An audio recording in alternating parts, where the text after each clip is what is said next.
The Taos hum is a low-frequency humming sound heard by residents and visitors in Taos, New Mexico. Only 2% of the local population claims to hear it, creating a division between believers and skeptics.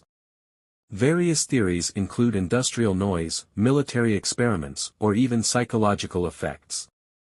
Scientists have tried to pinpoint the source but haven't found any conclusive evidence.